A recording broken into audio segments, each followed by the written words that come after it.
Welcome everyone, it's Has here, and today I'll be introducing and talking about the just released brand new Dragon Quest title Infinity Strash: The Adventure of Dai that arrived on all platforms and have been receiving very harsh criticism and judgment from all sides. And contrary to many of its failings, I personally will say it isn't that bad. I found my fun in the game so far, but it certainly might be Square Enix's and Dragon Quest series' most misadvertised and mismanaged title so far.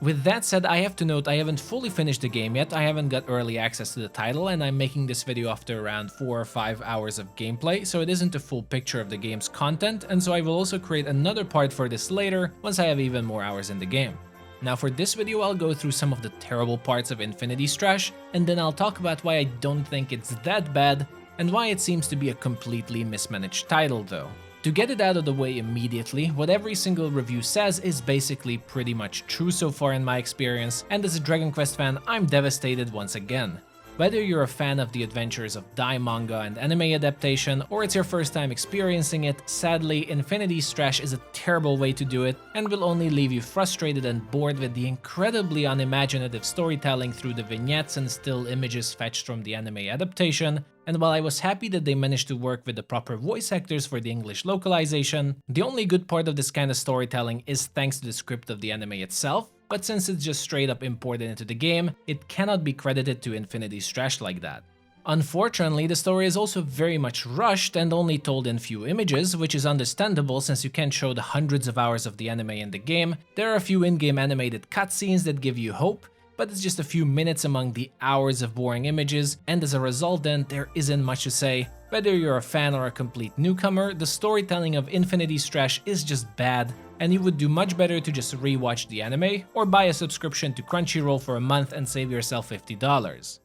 So while we established that the storytelling is simply terrible, everything isn't lost, but we are getting closer to my point of this title being completely mismanaged and misadvertised, as I'm starting to think the whole campaign and the story mode of Infinity Strash was just created to inflate the price of the game to sell it for $60. And while yes, I'm sure this sounds crazy for now, I can't prove it, but I have some strong points to back up my theory. After being thoroughly disappointed by the beginning of the campaign and being confused with my buddy about what this is all supposed to be, we've seen the light at the end of the tunnel and finally unlocked the special zone, the Temple of Recollection of Infinity Strash, and lo and behold, unlike everything we've seen so far in the game, this area immediately seemed to have higher budget, polished looks and menu, and even solid mechanics that the campaign completely lacked at the start, and honestly left me confused why this side content was shrugged aside by most reviews and even the advertisements about the game. So TLDR for the Temple of Recollection, it is a side dungeon mode that resets the player level back to 1 at each beginning and puts you against hordes and floors of enemy monsters you've encountered so far in the story, with a special boss every 5 levels. As you progress through the Temple of Recollection, each floor you will be given a choice to select from upgrades to either your defense, strength, magic, or your abilities based on the door you open, and you upgrade your characters this way as you progress further and further and further, while also unlocking new memory bonds and skills to get stronger. Sounds familiar? Yes, the Temple of Recollection is a roguelike dungeon in Infinity Strash that seems to answer basically all my questions about the confusing story and the campaign, and leads me to the conclusion that Infinity Strash might have been simply a roguelike Dragon Quest game, probably worth around $20 to $30, that got a useless campaign strapped on top of it for no reason, while this game could have been an absolute Western hit for the franchise as a very charming roguelike title that would draw in an infinitely larger audience. So without introducing everything from the basics, let's go through some mechanics as a list. Low detail small arenas, fast and simple yet somewhat satisfying combat, relatively advanced party system with ability combos and synergies to try together,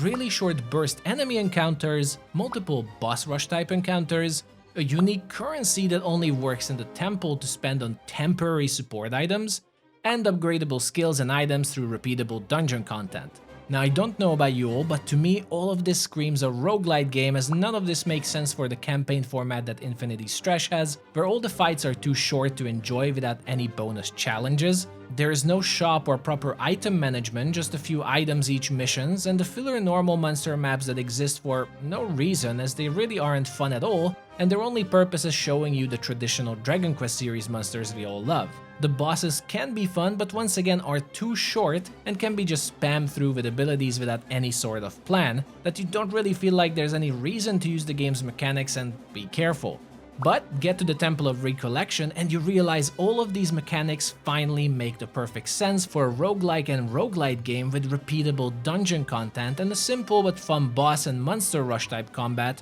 where the challenge lies in completing the floors as fast as possible and complete your specially assigned floor missions, while carefully managing your health and unique currency on healing items to be able to tackle the bosses and progress in the temple to unlock new and more powerful abilities. Or die and lose all your progress only to start over from nothing. I have to note, so far the upgrades aren't that fun and are very basic number upgrades, so even as a roguelike it's quite a weak one, but I'll just attribute that to the game not knowing what it really wants to be. But despite all of this, after being extremely disappointed by the game's campaign and normal gameplay, the Temple of Recollection is actually really fun to play with, but sadly progression in it is barred behind the campaign, so you have to slog through the base game first before you can truly enjoy the full roguelite experience.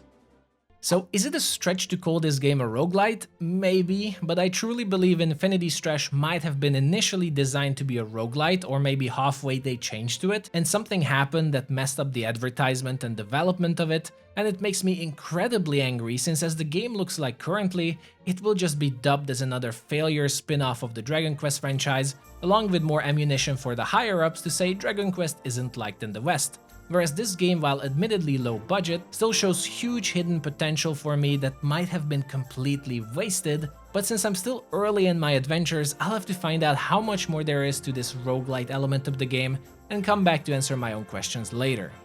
So to wrap up the first impression video of Infinity Strash, those are my initial thoughts really about the game, but do let me know, did I make any sense? Do you agree with some of my points and thoughts in the game? Or do you think I'm projecting too much here and Infinity Strash is just a mediocre action game? Well, do let me know as I'm eager to hear your opinions, and if you're interested in hearing my thoughts as I get deeper into the game, stay tuned with the channel. Thank you for watching everyone, that will be it for today, take care, and I'll see you all later in the next video.